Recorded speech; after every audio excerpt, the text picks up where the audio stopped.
Hello, Genies. Before we get started, Rich and I want to let you in on some even more exciting updates for our Patreon subscribers. As you know, Patreon is a site where listeners can pledge a small monthly amount, either $5 or $10, to support the cost of bringing you your favorite podcast. All patrons get early access to new CutOff Genes episodes before they're released to the public.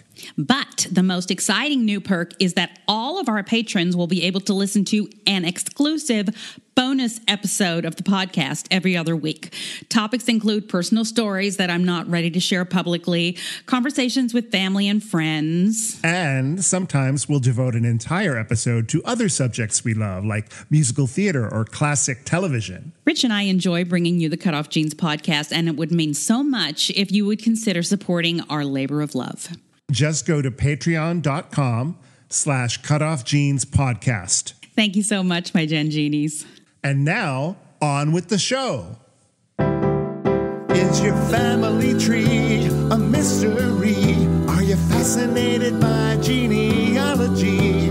Well, hip, hip, hooray, let's talk DNA with Julie. The truth is in your genes. In CutOff Genes. Welcome to CutOff Genes, the podcast that helps you find your truth using nothing but DNA. I'm Julie Dixon-Jackson. I'm a genetic genealogist, henceforth known as a Gen Genie. And I am Richard Castle, the co-host and producer of this podcast. Hello, Julie. Hello, Richard. I am recently returned from Mexico. I know. Tell me all about it. I had a really lovely time. It's a beautiful place. I was in Puerto Vallarta. And everybody, like the people were just so nice, and the weather was beautiful. A little humid, but like that's what it is. That's what you expect when you go there. And it was really a nice vacation. I feel very relaxed. I love Puerto Vallarta. Oh, you've been? Oh, many times. Oh, wow. Many times. I used to work on a cruise ship, if you recall. That's right. Okay, yeah. Yeah. So my favorite part was I chartered a boat with some friends. I mean, chartered with the captain. Lord knows I could never steer a boat.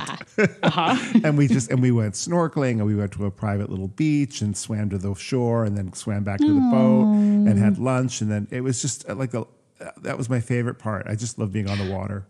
I love the little downtown. Like, I love that whole front area that has the mermaid statue. Yes. And then you look up and there's that beautiful church at the top of the middle road. Yes.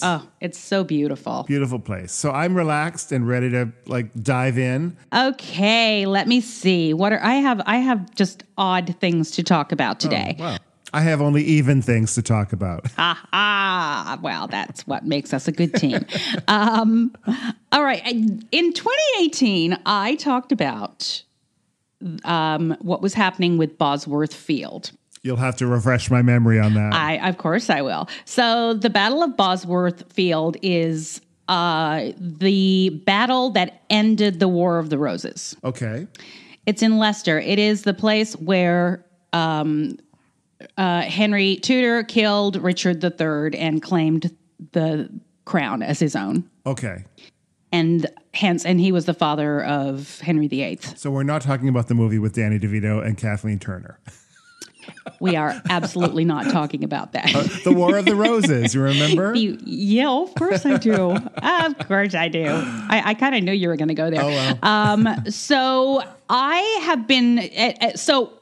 in 2018, I reported about a proposed test track for driverless cars that was going to be built on part of Bosworth Field. That sounds familiar. Yes, which seems crazy to me. And over the years, I've been looking for any follow-ups, and I couldn't find anything. And I looked yesterday, and there's a little more information now, but it looks like it's still going ahead. Okay. And I looked at a few articles about it. First, I went to the Bosworth Battlefield Heritage Center and Country Park, which is the tourist area there that has guided walks, and it has events that go on there. In fact, Philippa Gregory does a reading once a month there. Philippa Gregory is a very well-known Tudor era author I've read all of her books because that's me. but a lot happens there, and it's been an amazing excavation site. Just amazing things have happened there. They're not proposing to build over like a historical site, are they? Yes. Oh my God. That is what they are doing. Now, I believe it's just part of it. Yeah. But for people who don't understand the history of this and especially in England, where it's all about history, it would be like putting a mini mall on the site where the Battle of Gettysburg was fought. I mean, do you think they would let that happen? Well, they... It depends on who they is. Exactly. Yes. Well, yes. And ultimately, it is about, of course, it's always about money. It's about the money that it could bring to the area. And so the local council is still approving it. And I don't see much about it. So any of our British listeners, if you know any more about this or can provide me with any more information, I would love to hear from you, because it's not real clear how much of it is, although this one article that I found by David Horspool was written on April 20th, 2021, and it's probably the most succinct one that I've found. So I'm going to read from it for you guys. All right. And it's entitled Bosworth, From Riderless Horse to Driverless Cars by David Horspool. Okay. It starts at the place where the second most important battle in English history, after Hastings, was fought in August 1485. There is a heritage center with displays and a cafe serving very large slices of fruitcake, and a laid-out path with a monument around Ambion Hill, where it was thought once that Richard III was killed fighting Henry Tudor. It says, from Ambion Hill, you can see back across to the spire of St. Peter's in Market Bosworth. I couldn't see the spire of St. Margaret's, Stoke Golding, which is odd because tradition has it that the people of that village watched the course of the battle from the top of their church. He said he was walking around the battlefield area recently because there are plans to build on part of it. Like most people who take an interest in this part of our history, I was quick to raise objections, but even the intervention in a parliamentary debate of Chris Skidmore, an MP, who happens to be the author of a much-praised book on the subject, had not swayed the local council. So unless there is an overruling higher up the planning food chain, it seems that this second Battle of Bosworth has already been lost. Huh. The threatened construction project is for a driverless car testing track. Apart from the cruel irony, I love this, apart from the cruel irony of having a 21st century equivalent of riderless horses whizzing around where the king famously lost his, according to Shakespeare at least, should we be too bothered about this? My kingdom for a horse. Yes, he is referencing Shakespeare's Richard III, where he said, my kingdom for a horse, because he lost his horse. The proposal is only an expansion of a site that has been there for some time, which that's news, and it will undoubtedly bring jobs. The area in question is over 2.5 miles from the Heritage Center and Ambion Hill in any case. Do historian blow-ins have a right to halt progress? Put like that, the answer is no. But Bosworth has yet to yield up all its answers to historians and archaeologists. The reason I mentioned the onlookers of Stoke Golding is that they would indeed have had a fine view of the battle as more recent excavations have located it. And that location around Fen Lanes is exactly where the proposed site is placed. So it sounds like that's exactly where the battle took place. To quote Joni Mitchell, they paved paradise and put up a parking lot. Well, funny you should say that. So if you recall, the remains of Richard III were found a few years ago under a parking lot in Leicester. Yeah, that's which true. is where this is, obviously. So that all took place in Leicester, and he was buried in Leicester, obviously. And then a parking lot was built over him. Oh, my gosh. How did they lose track of that? I don't know. I mean, the time, I guess just the years going by and you don't know. I don't know. But yeah, this is kind of one of those things where you go, oh my gosh, I understand you can't preserve shocking. every, something has happened on every inch of land. Yes, but this is huge. Yes. Everybody, the entire world knows about the Wars of the Roses. Yeah. I mean, this is history. Yeah. Is there no other place to build this track or this, like... There must be a lot of money involved here because of course there is. Something adjacent, maybe, where they could build like a bumper car track, and if you win, you get the crown or something. Oh my God. But not on the site, but like site adjacent. Just to something it. to I want to go there now and walk the grounds and see what the deal is. And pick it. But yes, and pick it just all by myself. He says, we don't have any unspoiled battlefields in Britain. A few are carefully preserved. Oh, he says we don't have many unspoiled battlefields in Britain. A few are carefully preserved, but many more lie buried under tarmac, like the field of Barnet, which now sounds an odd way to describe a piece of a North London suburb. 5.5 centuries ago, this is where Warwick, the kingmaker's bloody career, came to an end as Edward IV took decisive hold of the throne and killed his former mentor. The battle was followed by another victory at Tewkesbury. Unfortunately, the most recent scholarship has relocated the scene of the battle from still open land in the middle of a housing estate. And this one, recently Culloden, east of Inverness, where Bonnie Prince Charlie's Jacobites were defeated in 1746, has also been threatened with development. Again, the builders say it's only a corner of the site, and historians and campaigners answer that is not the point. So they're going to build a test course for driverless cars. For Japanese driverless cars.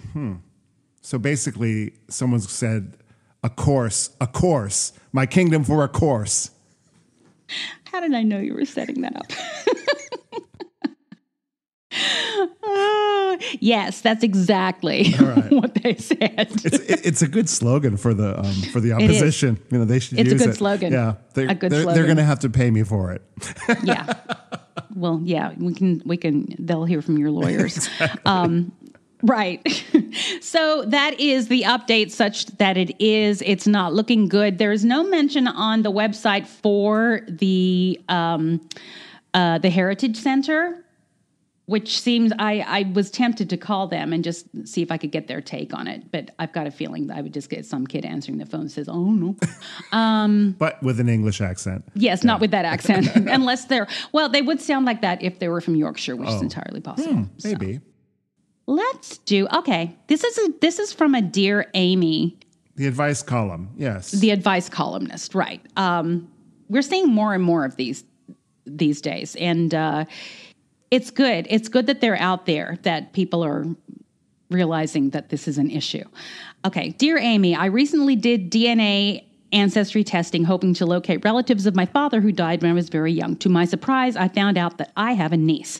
I have one brother, and he is a confirmed bachelor, but apparently he fathered a child 40 years ago. When I told him of these DNA results, he seemed surprised. He also indicated that he had no interest in meeting or pursuing a relationship with his newfound daughter. I asked if he would object if my son and I reached out to her. He requested that we not pursue a relationship. As the months went by, I felt a longing to meet her. She was already following us on social media, so it seems that she might have already been aware of the relationship before I connected the DNA dots. Yes, she was. Yes. I'll tell you that right now. Definitely. I only have one son and no nieces or nephews. Against my brother's wishes, I reached out to her, and my son and I met her for dinner. She seems to be a lovely young woman, and we mutually want to pursue a family relationship. I would love to introduce her to my mom, her grandmother, who is 95 years old. I really think she would love to know that she has a granddaughter. Needless to say, my brother was disappointed that I did not respect his wishes and specifically requested that I not tell our mother. I'm just brokenhearted. I still plan on seeing my niece, but I just wish my brother would come around. Anguished Aunt. Oh, I can't wait to hear what Amy says and see if I agree. What do you think Amy says? Well, what do you think Amy says? I think she's going to say, and I did not read this article or this column, but I think if I were Amy, I would say it's none of that guy's business. I mean, if he doesn't have to have a relationship with his biological daughter if he doesn't want to, but it's perfectly fine for his sister to have a relationship with her niece, and it's got nothing to do with him. He made the choice to not be involved. That doesn't mean she has to make the choice to not be involved. And I would say that whether this was an NPE situation or not, like whether he was just estranged from his daughter, it'd be like, well, just because you're estranged doesn't mean I need to be, you know? Of course. Yeah. Of course. We're all adults here. Yeah. Okay, so here is Amy's response. You were pretty much spot on. Dear Anguished, you asked your brother for permission to contact your niece, and he said no. First of all, she probably shouldn't have asked permission. Right. In my mind, it's like, but I guess, I think it would be fair to give him a heads up. I think it was respectful. Like, look, I'd like to do this. I would like to reach out to her. How do you feel about it? But not permission. Yeah. Right. Okay, so she said you asked your brother for permission to contact your niece, and he said no, but you went ahead and did so anyway. You've asked him about connecting your niece with her grandmother, and he has said no. I suggest you do so anyway. Given that your brother didn't know about his biological daughter's existence and has since declared that he doesn't want to have anything to do with her, I'd say that he doesn't really have any claim on her or any authority to deny other family members access to her. Good for you, Amy. Yes, go Amy. The only way your brother might come around is if you continue to acknowledge and maintain a relationship with this very nice woman as a family member. I suggest that you do so openly, not keeping this a secret from him, while not pressuring or forcing a relationship onto him that he is not ready to have. Yeah. And you know, what's nice about it for the daughter is that she can still have a connection with her birth family, even though it's not with her father, her birth father. And that's the point. Right. That is the point in general. I mean, when I receive or we receive rejections from biological families, the thing that they most often tell us is, do not contact my family. Right. And that is an unreasonable request. I agree. They have no control over that. And as much trauma as it may bring them, which it probably does, because they probably have, especially the mothers, they probably have trauma. And I would love for them to get help for their trauma and understanding, which is why I talk about this all the time, because I want this issue to be brought to the forefront. So, yes. I liked that, and I think that was a very good response. Okay, one more thing before break. Yes. This is just a little fun tidbit. In London, there's a woman who goes every day on the underground and sits on the platform just to listen to the announcement recorded by her husband in 1950. Margaret McCallum, after the death of her husband, Oswald Lawrence, sits on the bench waiting to hear this recording that became one of London's most famous Mind the Gap. In 2003, Oswald died, leaving a huge void in Margaret's heart. So Margaret found a way to feel his presence closest. After more than half a century, his voice was replaced by an electronic recording. Out of distress, Margaret asked for this cassette tape from London Transport Company so that she could continue listening to her husband's voice at home. After becoming aware of the moving history, the company decided to restore the announcement at the stop near where Margaret lives, at the embankment stop of Northern Line, where all passengers can listen today and hear Oswald Lawrence's voice, and to think that eternal love really exists. Isn't that sweet? It's such a sweet story. And I mean, I love hearing something like that the Underground decided to do it on just the stop near her, because it doesn't cost a lot to be kind, you know? It doesn't cost anything to be kind. I know. I think it is such a great little slice of humanity for us, and a good thing to end this segment with. Well, let's have a break and a smile. Yeah, and a Kit Kat. If you're enjoying our podcast, please subscribe, rate, and review. Or consider supporting us on our Patreon page, patreon.com/CutOff Jeans Podcast. Now back to Julie and me. Welcome back. Hello. So I have a little snippet of a trenches that I am in the middle of as we speak. Okay. And it probably goes without saying that I myself learned something new with every single case, because things come up that I never knew about, or it had never revealed itself before. And now I know something. So this client is a young gentleman in his 20s. He's newly married. He is from Australia, and he was raised by Maltese parents. Now, Malta it's an island country off of Italy. It's very Italian, but a very small country. But there is an inordinate amount of Maltese people in Melbourne, Australia, which is also where I'm from and where he's from. And I grew up with a lot of Maltese people. So he did his DNA, and it came back he's only half Maltese. Oh. And the other side is very much Northern European English. And he's very freaked out about this, obviously. And he's very close with his family. He works with his family. So every time I talk to him, he is at work with his dad.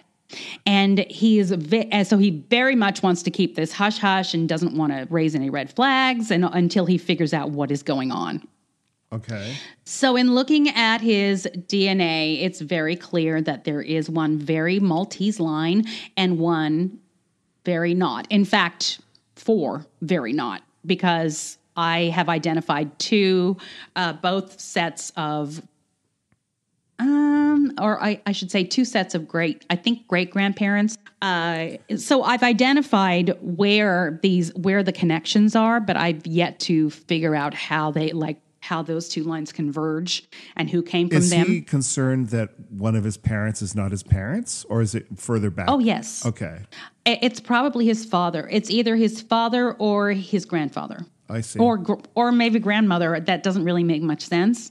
But the biggest problem I have is that he doesn't know either of his grandmother's maiden names.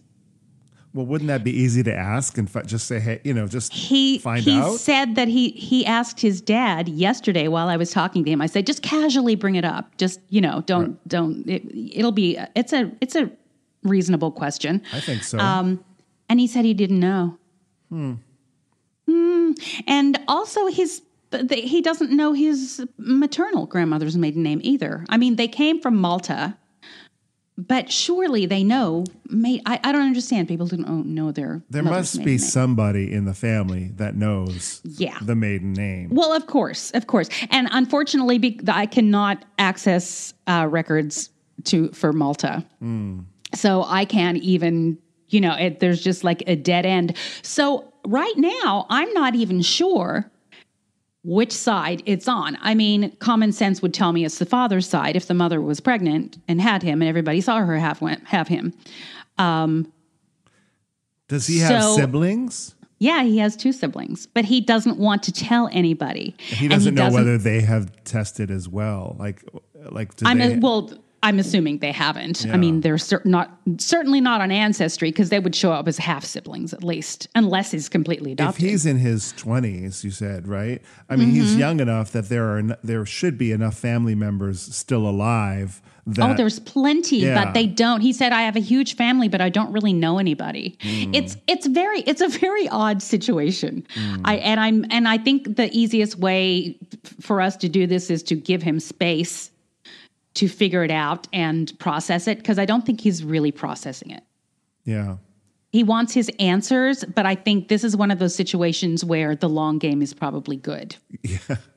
Yeah, because, you know what I mean? There are facts that you can discover, but there's also an emotional component that he has to deal with in order to help you find them and to accept them, whatever they may be. Yeah. Certainly. So the thing that I discovered, which I probably should have known if I'd really thought about it, is that Malta is a very endogamous country. Is it? Yeah. Well, it's a tiny 3-island country.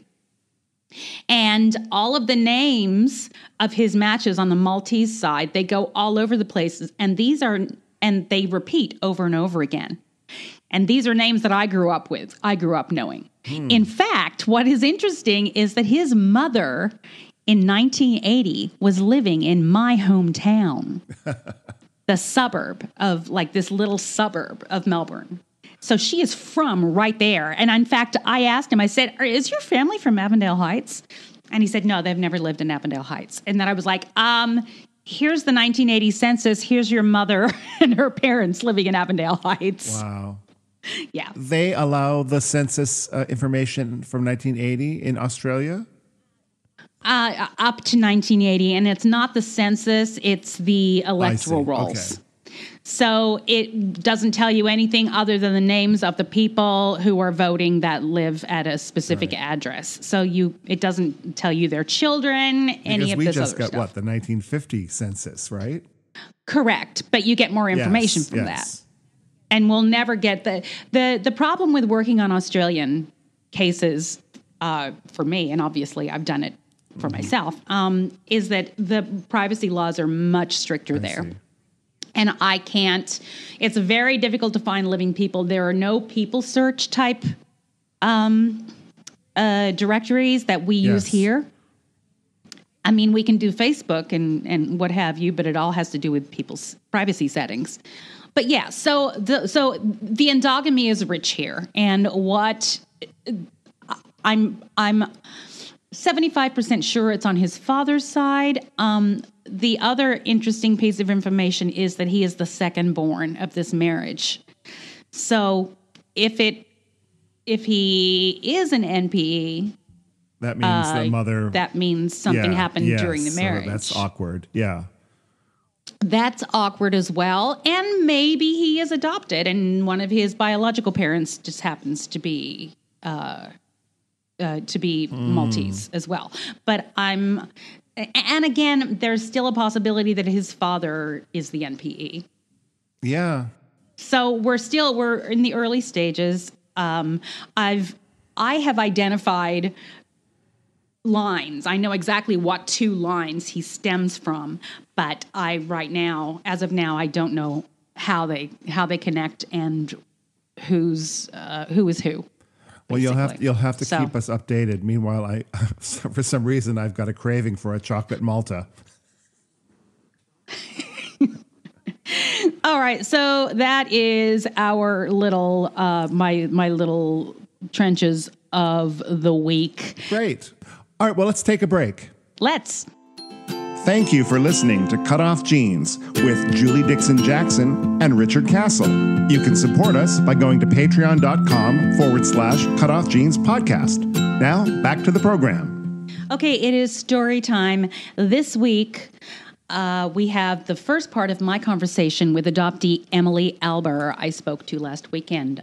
We had a great conversation. This is probably going to be a three-parter because Emily has lots to say, and we have a lot in common that kind of blew my mind. But go ahead and have a listen to the first part of her story. Great. Hi, guys. I have on the line Emily Alber from Michigan. Are you in Michigan? I am Grosse Pointe, Michigan. Go, Grosse Pointe, sure. Emily is a domestic infant adoptee, and she has, as we all do, a story to tell. Welcome, Emily. Thank you for having me. Emily, I've been following you on Facebook for quite a bit. You're a remarkable artist as well. Oh, gosh, thank you. Yeah. Thank you. Do you use your art as a way to express yourself and your feelings about adoption and all of this stuff? I'm assuming that is the case for you. You just asked a really fantastic question. So my art is texturally can be very chaotic. Some of it's not, but it is. So I feel as an adoptee, this is what the experience I had was having a lot of chaotic feelings on the inside and then masking those on the outside, which is, I think, it reflects in my monochromatic choices in my art. Yeah. So I feel like it's, I just started moving into using more than one tone, but it kind of can mask this one beautiful color masking kind of this rough, chaotic adventure. Oh, wow. That's really, it's abstract, but it's actually really on the nose when you think about it. Thank you. And the wild thing is I discovered my biological mother is a monochromatic texture artist as well. Wow. And I've showed people photos of my art side by side to hers, and people will say, I would have thought that was a piece of your art. That's amazing. We have similar patterning. Even when after she relinquished me in Chicago, it was a baby broker adoption that was really heavy for her. That was extremely coercive. She also was kind of strong-armed by my grandma to give me away, and she didn't want to. And I know that's a common story amongst a lot of adoptees, was that they really truly were wanted. But there were all of these kind of swarming external factors that played into, the events leading up to our relinquishment. And then before that, the primal wounding. But so she went to art school in Chicago after she traveled to relinquish me through Easter House, she stayed in the city, but it was really interesting, actually. I was born on Grosse Pointe Road in Skokie, Illinois. Ended up in Grosse Pointe, Michigan, and so I always thought that was a little odd. But she went to art school after that in Chicago, and she was all about spray paint and all this other stuff. And that's when I ended up reconnecting with her, because I'd gone in and out of reunion with her over, the past, I would say 25 years. That I didn't know any of these things until we really got to know each other when I was older. How I started making art was with spray paints. So she and I have very similar. It's like someone told me I was an echo of her, and I'll never forget that. Oh yeah. It's like interesting. I mean, and it's the ultimate form of mirroring, isn't it? Our adoptive parents were told that we were blank slates, but it couldn't be further from the truth. We are who we are when we're born, and we have that history already. It couldn't be further from the truth. And wildly, I look throughout different points in time. You can't tell the difference between baby pictures and then her and I.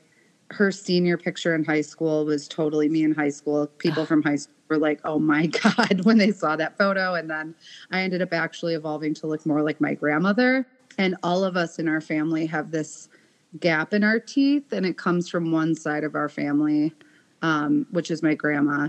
And it's really wild. So can you tell us the process of finding your biological mother and what that was like for you?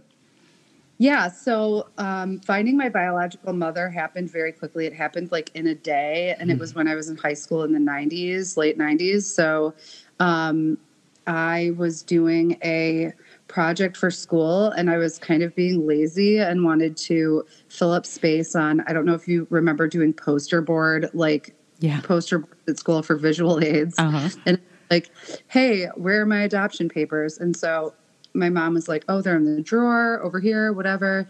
I'm going to be out running errands and going to church and doing whatever she was doing with my siblings. And so I stayed home to work on my project. And I saw in the papers, and it wouldn't have struck me before when I was younger to make certain connections. I've also noticed something that happens with people I talk to that are adopted. We're given pieces of information at certain points in time, but it just does not register, and it hits different later. And so I saw on the paper that it said that she had her blood taken at the North Dakota State Lab. So I was like, well, if she was really young, maybe that's where she's from, because wouldn't you have gone to get your blood work done somewhere close by? So I went on AOL Instant Messenger.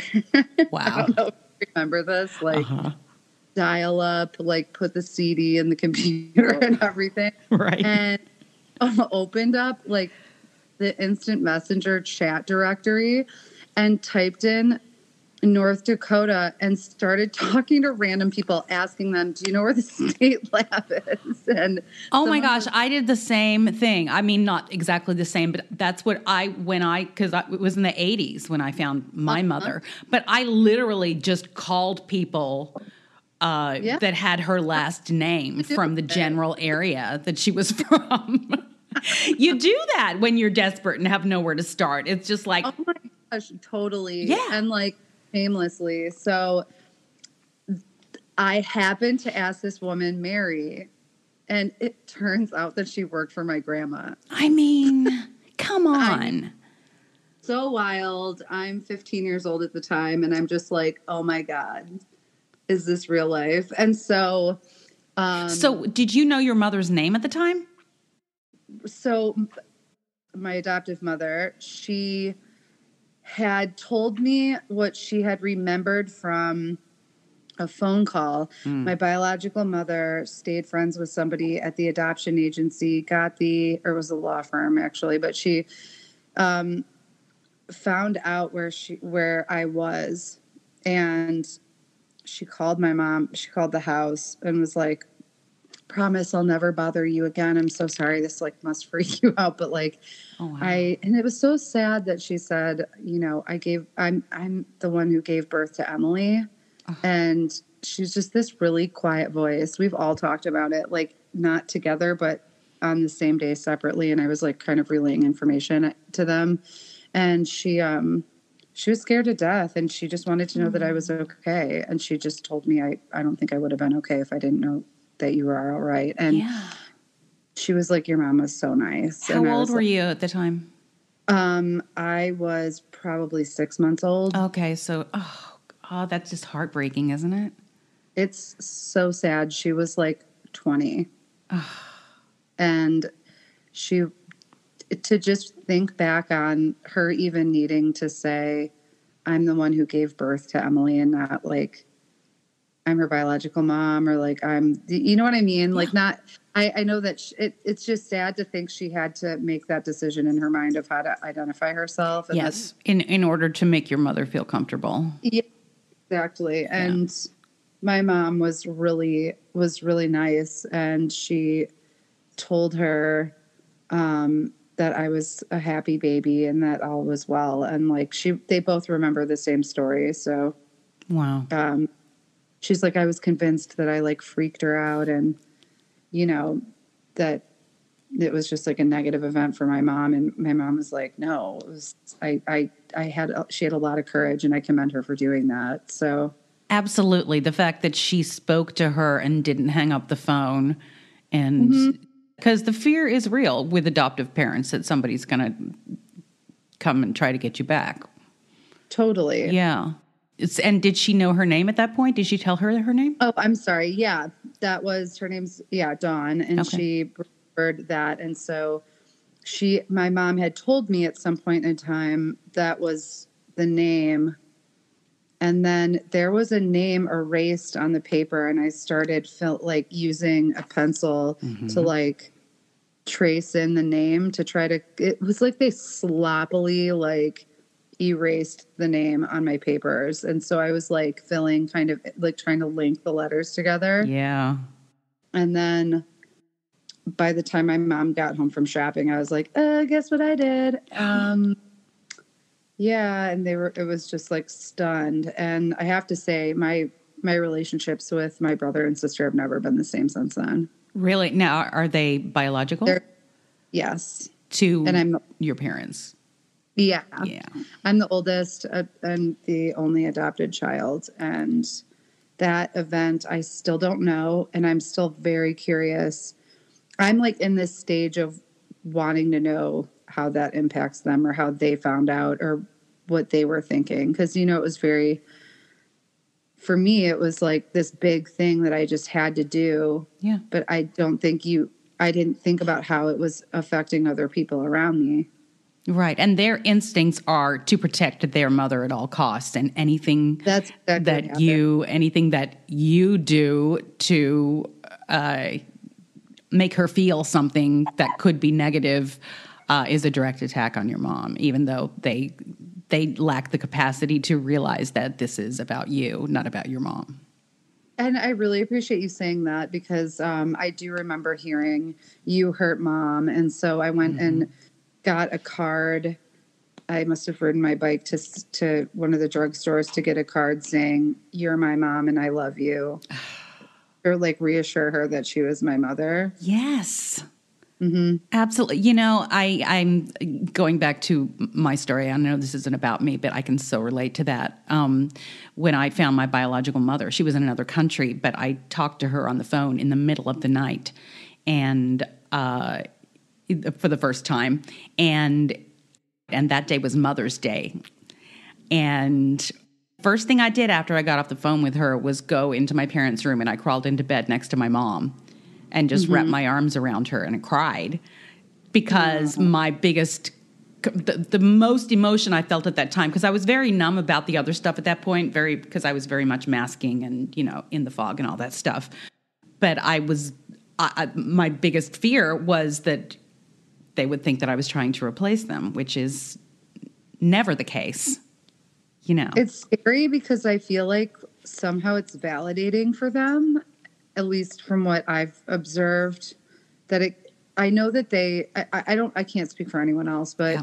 I do know that I know my parents care about how I feel, but I'm a hyper vigilant person. I Me notice too. everything that's going on around me, whatever, and I can see their facial expressions change when I maybe have more of a negative experience or a negative take like on what's going on with my biological family, because they want to be primary. Do you know what I mean? Like, Yeah. and it's really off-putting, but I don't know what it's like to be them. So it's just all I know is what I'm observing. And I feel sometimes that when you make adoptive parents feel like they're very important, you can see it. You can see how they're reacting to that's a, an ego boost, or I don't like using that word, but Yeah, I know what you mean, though. the validation is like, and I don't want to say like supremacy, like parental supremacy, but like, Yeah. kind of. Do you know Right. what I mean? But it's the same reason people always say, well, these are your real parents. Like other people need to qualify everything. Like they're only going to be comfortable with your actions and what you have done to get your answers if it is very clear that this is just an aside thing, that these are your real parents. Yeah. You know what I mean? Oh yeah, for sure. So going back to that day, so tell me the process of between finding out where she was and talking to her.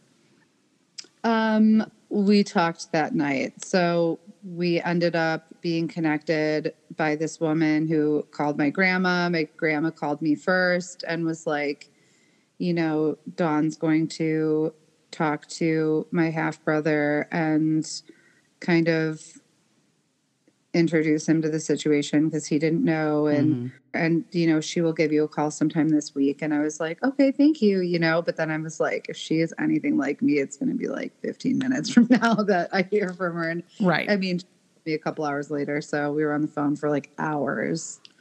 What was it like to have your grandmother still calling the shots?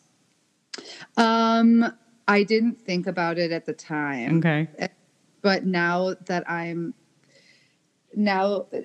I've been involved in our family, and I'm very involved in our family in North Dakota, a lot makes sense to me for needing to be the one to make the first contact. And I have a lot to share about all of that. Awesome. You talked to her on the phone 2 hours later, and what happened then? And then it kind of was infrequent phone calls because I think it was just like really disorienting, kind of. Like I was young, so yeah. And then that is really young to be making that connection. Yeah, it was really, really young. But I mean, I did it. Yep. So I can't not mad. You know what I mean? I don't. Things happen for a reason. It's whatever. But she came to Grosse Pointe a year later. We had a very heavily monitored visit. My dad was really, really, really, really controlling, and it was really hard for both of us. Oh, that's weird. I never thought about that. Yeah, because you were still a minor, and so he kind of felt like he had ownership over you. Mm-hmm. So she was there, and then I did not know how intense the experience was going to be. It was very awkward. She and I were both very quiet. We look very similar. We have very similar mannerisms. I couldn't see it at the time because I just didn't have that type of awareness about myself yet. And she stayed for a couple of days, came to a school event of mine. And then after she left, I started my pattern of binge drinking, and I am currently in recovery. Oh, wow. Okay. That's what I can trace back to when my alcoholism started. Was after that. I just discovered I think I'd tried alcohol like before, but it wasn't like really a thing. But then because I had this event that I was trying to like escape because I still didn't have language, I had some drinks with my friends and it was just like, let's keep having drinks. Yeah, so, it feels, I don't feel so quite so confused when I'm altered. Yeah, weird. I feel like I definitely was kind of an emotional train wreck like for the rest of high school. Yeah, I bet. What did your mother tell you about your father at the time? So this is where it gets really interesting. Okay. Okay, thank you, Emily. That was the first part. You can listen to part 2 on episode 710. Yes. All right. I am Richard Castle, and you can find me on the web, on my website, richardcastle.com, and find out all the things that I do when I am not podcasting, including writing musical theater and plays and performing as a pianist. Or you can follow me on the Twitter or on Instagram. Thank you. I'm hardly ever on Instagram. I had to think of what it was called. On the gram. Yeah, on the gram. On the Are Insta. you still on Twitter? Barely. Me too. It is not what it was. It is not, because now anybody that has the blue check paid for it. And right. Who cares about that? And you also, if you have a blue check, then we know that we're not interested in what you have to say. I'm just pretty saying. much. It's amazing how much that has changed. I know, it's so interesting. But anyway, on the Twitter, where I very occasionally, I'm at Castle Songs. Yes, and I'm Julie Dixon Jackson. Go to email me at julesjackson@cutoffjeans.com, or go to all things Julie Dixon Jackson at cutoffjeans.com. You can go to the podcast from there. You can go to my website from there. Well, that is my website. And if you need help, that is where you go with your DNA. Julie, on Malta, on the Bosworth Field, the truth is always where? The truth is in your jeans.